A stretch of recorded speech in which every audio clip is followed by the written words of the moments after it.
Welcome to my channel Christian Apologet. Shalom Sobat Christian Apologet dimanapun berada. Segala pujian, syukur, hormat, dan kemuliaan kita naikkan hanya kepada Allah Tritunggal. Puji nama Tuhan. Terima kasih untuk setiap dukungan dari sobat sekalian. Sampai detik hari ini channel Christian Apologet masih bisa menyampaikan kebenaran-kebenaran di dalam kekristenan yang berdasarkan kepada Alkitab sebagai firman Tuhan. Dan kita melihat di sini bahwa Alkitab yang kita percaya adalah firman Tuhan menjadi dasar bagi setiap para apologet Kristen untuk memberikan pembelaan iman yang disalahpahami oleh orang-orang yang tidak bertanggung jawab. Dan di dalam kesempatan kali ini kita akan kembali mendengarkan bagaimana para apologet Kristen dan juga Ibu Sofiatul Al-Haid Indonesia yang membahas terkait dengan polemikus Muslim yang seringkali salah memahami kekristenan, yang seringkali menafsirkan Alkitab sesuka pikiran mereka yang sesat. Oleh karena itu, di dalam bagian ini saya berharap kita dapat menyaksikan dari awal sampai akhir supaya kita menemukan kebenaran-kebenaran yang disampaikan oleh para apologet Kristen di dalam memberikan pembelaan iman terhadap serangan-serangan daripada polemikus Muslim. Oleh karena itu, mari kita akan bersama-sama melihat video berikut ini. Silakan Timotius. Baik Bu, terima kasih. Saya ini juga emang agak lucu ya kalau lihat apa teman-teman dari Muslim ini menafsirkan tentang Alkitab gitu loh. Karena pemahamannya saja sudah beda, teologinya saja sudah berbeda, tapi seakan-akan dipaksakan gitu dengan pemahamannya Muslim itu memaksakan Alkitab itu sesuai dengan apa yang diinginkan mereka. Jadi kan itu hasilnya lucu gitu loh Bu. Kalau kita saling berargumentasi gitu lucu karena ya berkontradiksi antara satu dengan yang lain. Jadi kalau mau diskusi yang paling tepat apa ya kita bicara sejarah, bicara arkeologi. Nah itu baru ketahuan asal usulnya mereka dari mana. Itu kalau dari saya Bu ya untuk teman-teman Muslim ini. Ya kalau saya sebenarnya kita juga jangan terlalu jangan sampai kita tertarik dengan cara pandangnya orang Muslim ini. Jadi supaya kita juga tahu tuh gimana kita menjawabnya. Jadi jangan sampai kita ngikutin dia sih. Itu aja dari saya Bu. Iya, artinya flow-nya jangan ikut mereka ya. Kita punya flow sendiri. Hanya memang kita banyak nggak kuat. Silakan Phoenix. Jadi sebenarnya begini, kalau saya lihat bahwa konteksnya yang saya lihat mereka melakukan seperti itu, mereka hanya mencari kesalahan-kesalahan saja. Jadi mereka melakukan penyerangan untuk iman Kristen. Salib, dikatakan kita menyembah salib. Sebenarnya salib itu kan itu lambang kemenangan dari iman Kristen. Bahkan sekarang itu gereja-gereja setan salib terbalik malah itu lambang telah bahwa iblis telah mengalahkan mau mencari mau mematahkan kuasa salib itu. Bahkan sekarang kan ada banyak itu kalau kita lihat di gereja-gereja setan gambar salib terbalik lah. Ya, sebenarnya itu lambang bahwa mereka telah mau menyatakan kuasa Allah itu mau dikalahkan gitu. Mungkin itu menurut saya, dan saya lihat juga gini juga Bu, yang saya lihat ya, mereka asal congor aja. Yang kedua, kalau kita masuk ke Zoom mereka, kalau saya pernah mengalami bahwa ketika saya masuk, mereka langsung tidak diberikan kesempatan gitu. Jadi kita percuma untuk apa masuk ke situ gitu aja, menurut saya sih. Ya, saya kasih clue ya, teman-teman kalau masuk ke sana, kalau masuk di Komal Uclim, pertama buat regulation dulu, buat rule-nya, buat rule dulu. Rule-nya apa nih? Head to head atau rule-nya seperti kayak tadi ya, rule-nya head to head atau rule satu pertanyaan dijawab dan kemudian balas dengan pertanyaan. Kalau enggak kasih tinggal. Karena mereka cuma takia-takia doang gitu.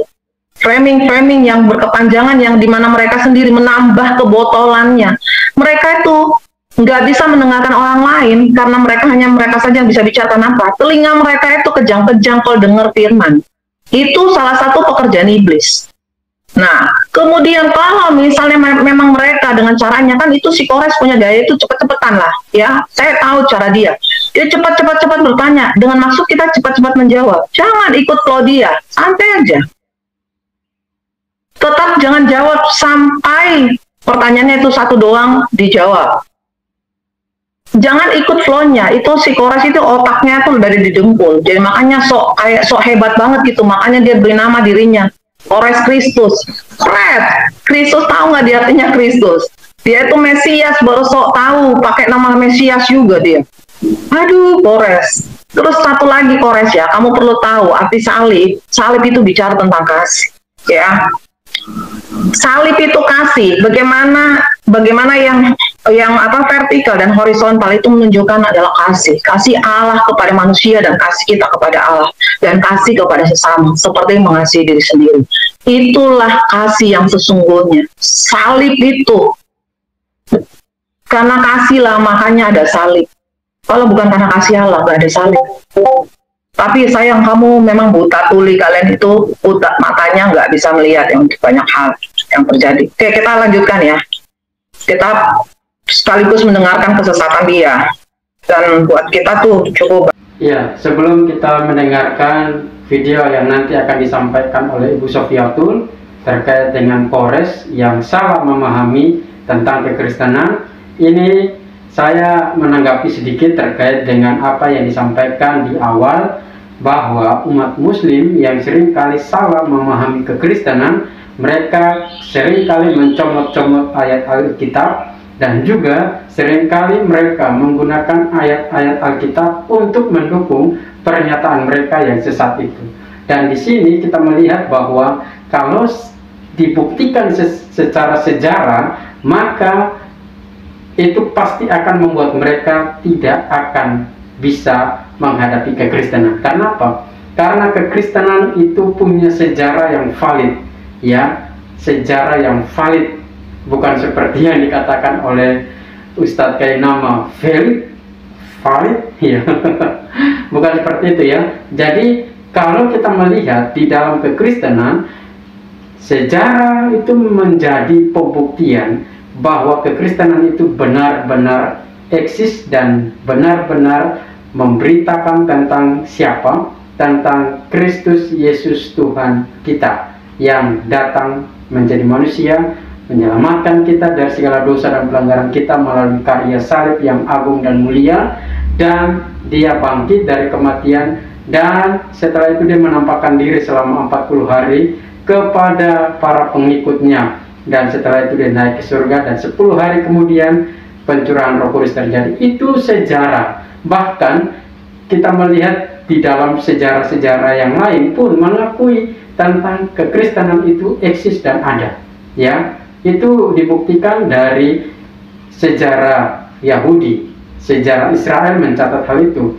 Bahkan sejarah dunia pun mengakui bahwa kekristenan itu ada dan mengakui bahwa Yesus itu adalah Tuhan yang mati di atas kayu salib. Itu sudah ada sejarahnya. Sehingga kalau kita mau berdebat dengan para polemikus muslim dan kita membuktikan sejarah, maka segala argumentasi mereka itu bisa kita patahkan. Dengan apa?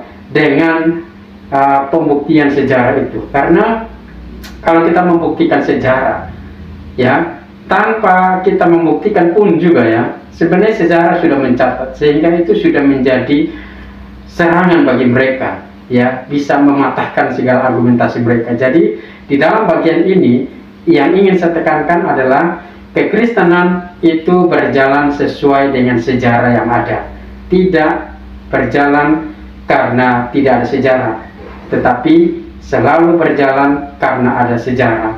Maka sejarah itulah yang menentukan agama itu ada atau tidak, dan agama itu benar-benar eksis menyatakan kebenaran atau tidak. Nah, di sini kita melihat bahwa kekristenan itu ada dan dibuktikan dengan sejarah yang ada yang mencatat tentang kekristenan itu, ya. Jadi di dalam bagian ini kita melihat bahwa Ibu Sofiatul dan juga para apologet Kristen yang lainnya mencoba untuk membuka mata hati daripada polemikus-polemikus Muslim yang seringkali menjelekkan, memfitnah, kemudian mereka biasanya menjatuhkan iman Kristen, mereka mencomot-comot ayat Alkitab, kemudian mereka memberitakan tentang apa yang tidak sesuai dengan firman Tuhan. Itu sudah sering kali mereka lakukan. Bahkan Ustadz Nandar sendiri mengatakan Yesus itu punya pikiran seksual dan dia menikah dengan Maria Magdalena, punya anak dan anaknya dinamakan Justus, dan juga ada beberapa lagi. Di situ kita melihat bahwa mereka tidak memahami Alkitab dan mencoba untuk menafsirkan Alkitab. Bahkan yang terbaru saat ini, Syahrini, yang mengatakan bahwa Tuhan itu tidak ada, dia mengatakan Yesus itu bukan Tuhan dan lain sebagainya. Itu pemahaman-pemahaman yang tidak sesuai dengan firman Tuhan. Karena apa? Karena mereka mencoba memasukkan pikiran mereka yang berdosa, yang sesat itu untuk memahami firman Tuhan. Tanpa Roh Kudus, seseorang tidak akan bisa memahami firman Tuhan. Maka kita kembali lagi kepada firman Tuhan, bahwa semua orang yang bisa memahami firman Tuhan itu dikarenakan ada Roh Kudus yang tinggal di dalam seseorang, dan dia memberitakan kebenaran, menyingkapkan kebenaran, dan memberikan hikmat agar orang-orang yang dipilih Tuhan itu bisa memahami firman Tuhan. Oleh karena itu, mari kita akan melanjutkan kembali pembahasan kita kali ini. Kita melihat bagaimana respon dan tanggapan daripada Ibu Sofiatul Al-Hayat Indonesia dan juga beberapa apologet Kristen lainnya.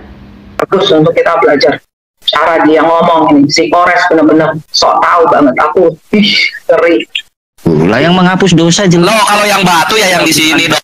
Bukan, orang sementara bicara, dia samber lagi bicara. Sepertinya kayak dia aja itu yang punya mulut gitu loh. Emang dasar mulut emak-emak. Ya itu tadi saya bilang tadi, Bu. Saya pernah juga kan. Saya coba. Kita tidak dikasih untuk menyampaikan sepatah dua patah kata. Jadi semua kita hanya jadi bahan tertawaan bagi mereka begitu. Jadi nggak dikasih kesempatan untuk menjawab. Ya, oke. Gak usah curhat ya. Intinya gini, tadi siang si mereka itu mama karena mereka pada nggak masuk, orang Kristen pada nggak masuk. Itu mereka ngemis loh. Ayo mari silakan yang oten silakan masuk, ayo diskusi, silakan oten.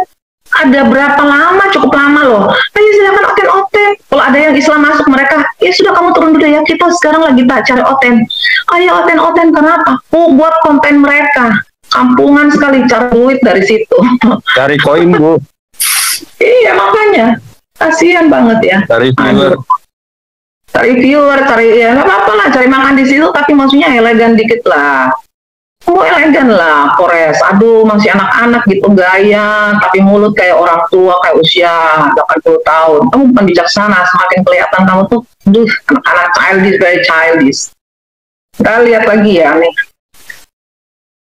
Oh, kamu gimana sih, salah dalil kamu. Batu tuh di sini loh. Kalau yang batu perhatikan.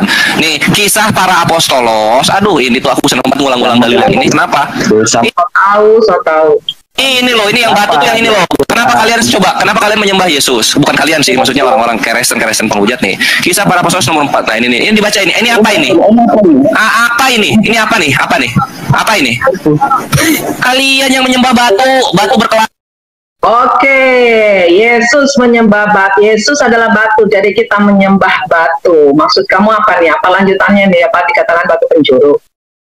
Batu penjuru atau batu nih? Ya, kan teman-teman? Itu ngaco banget, Bu. Itu kan kayak maksudnya umpama kan ya, Bu ya? Yesus adalah batu penjuru kan? Jadi tapi bukan Yesus adalah batu, jadi kita menyembah batu. Oke. Anggap aja Yesus adalah batu, jadi kita menyembah batu. Apa benar kita menyembah batu? Enggak lah, Bu. Emang mereka gitu ya. Kalau mereka menyembah batu, jauh-jauh bayar sampai 60 juta, 150 juta, ya. Khusus untuk menyembah batu kan? Aku mau lurusin itu sih, Bu, yang batu tadi. Silakan. Nah, itu sebenarnya kan ada di Mazmur ya. Nah, itu batu penjuru yang dibuang tukang bangunan. Itu sebenarnya bukan batu literal ya, batu gitu. Nah, jadi itu orang tuh harus baca Alkitab sampai selesai itu baru ngerti. Jangan Ya, kamu dia memotong. Dia memotong-motong dengan harapan bahwa ini hujatan. Memang sengaja dia melempar hujatan. Kamu punya kepahitan ya sama orang Kristen. Kemungkinan si Kores punya kepahitan sama orang Kristen, atau kamu punya kepahitan dengan masa lalu kamu. Kalau kamu Oke, punya Bu. kepahitan, Kores, datang sama Tuhan. Silakan, Mede. Oke, Bu. Maaf ya, saya di sini mau bongkar-bongkaran saja siapa Kores. Jadi Kores itu dulu punya istri, itu orang Kristen dulu. Nah, kemudian dia bercerai. Ya, asal kalian tahu, Kores ini adalah debater lama. Dulu masih di Zoom FIC. Saya tahu, saya mengikuti Kores. Gitu. Jadi dia dulu pernah bercerai dengan istrinya yang notabene Kristen gitu. Makanya dia gini ya, Kores itu punya gimana ya, kepahitan atau kayak semacam sakit hati dari masa lalunya. Seperti itu, Bu. Kelihatannya gitu. Iya. Kelihatannya punya masa lalu yang menyakitkan buat dia. Betul. Masa lalu yang Kelihatan dari cara ngomong dia, benar. Iya. Kelihatan dari cara ngomong dia yang mengatakan benar-benar Yesus itu nggak ada apa-apanya. Sampai sebentar dia mengatakan, Yesus ada kotorannya. Bentar kita Iya. akan masuk lebih lagi. Jadi kepahitan dia membuat dia semakin hancur. Kores, kamu akan hancur sendiri dari dirimu karena kepahitan. Kepahitan, tau nggak, yang pahit itu akan merusak. Ingat, kalau kamu tidak bertobat, kepahitan itu akan menghancurkan dirimu. Minimal kamu kena yang namanya sakit, apa tuh namanya? Liver. Minimal liver. Apalagi kalau kamu peminum perokok, sorry to say. Ya, saya beritahu kamu. Silakan, Benny Pardede. Iya Bu,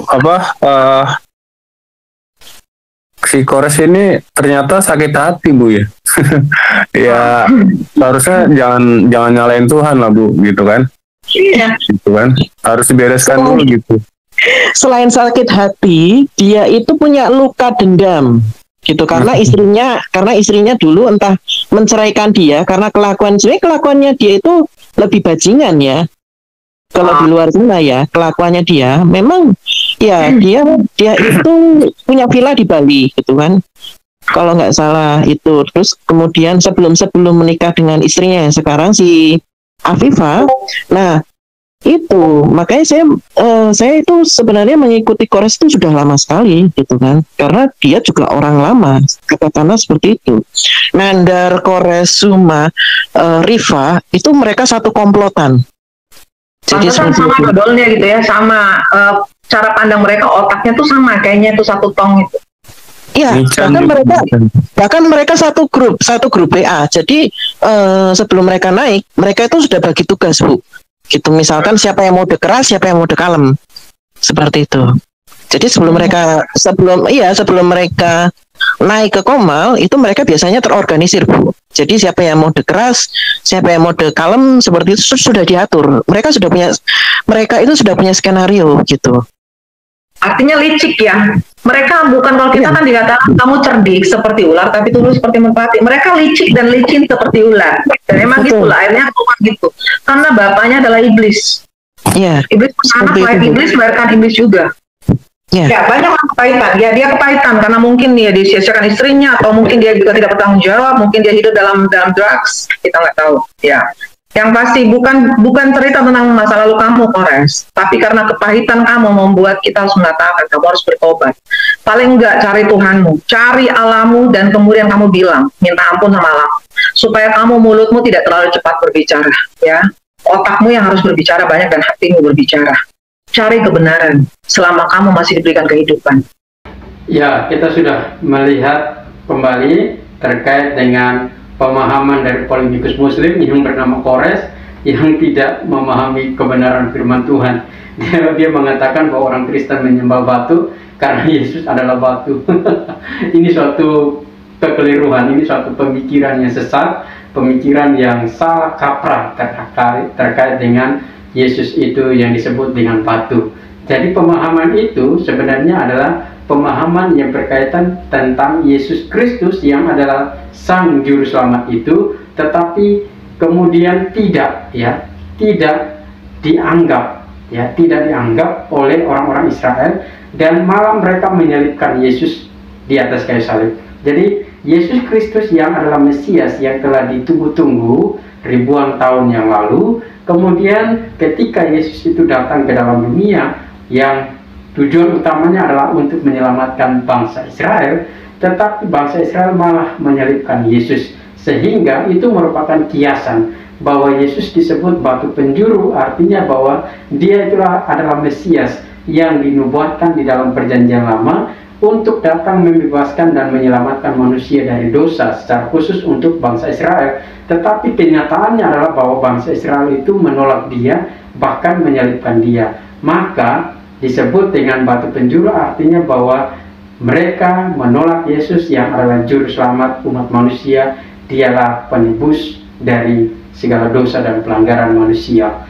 Tetapi bangsa Israel menolak dan menyalibkannya. Itu merupakan bentuk kiasan bahwa Yesus itu adalah batu penjuru yang sebenarnya menunjukkan tentang siapa itu Yesus Kristus. Maka di sini kita melihat bahwa kebodohan dari umat Muslim terkait di dalam memahami kebenaran firman Tuhan menunjukkan bahwa seberapa besar pemikiran mereka tentang kekristenan adalah sebuah pemahaman yang sangat-sangat kecil. Bahkan bisa dikatakan seperti Ibu Sofiatu mengatakan tadi, tong kosong ya. Pemikiran yang sangat bodoh, yang sangat sesat, yang sangat tidak bisa kita menjadikan mereka orang-orang yang paham Alkitab, karena sesungguhnya mereka tidak memahami kebenaran firman Tuhan. Jadi kembali lagi di dalam bagian ini yang ingin saya tekankan untuk kita semua adalah bagaimana kita bersyukur punya Tuhan Yesus Kristus yang adalah Sang Juru Selamat itu, yang adalah Sang Pencipta. Dia rela datang untuk menyelamatkan kita manusia yang berdosa dan membebaskan kita dari segala dosa dan pelanggaran kita, sehingga kita tidak lagi turut dihukum, tetapi kita memperoleh kehidupan yang kekal. Oleh karena itu, mari sungguh-sungguh percaya kepada Tuhan dengan segenap hatimu, segenap akal budimu, dengan segenap jiwamu, bahwa Yesus adalah Tuhan dan Juru Selamat, maka kehidupanmu akan senantiasa kamu peroleh keselamatan di dalam surga. Hidup kekal yang Tuhan janjikan pasti kamu akan menerimanya. Oleh karena itu, terus dukung channel Christian Apologet ini agar channel ini dapat berkembang dan banyak jiwa dapat diselamatkan dan kita menjadi berkat bagi banyak orang.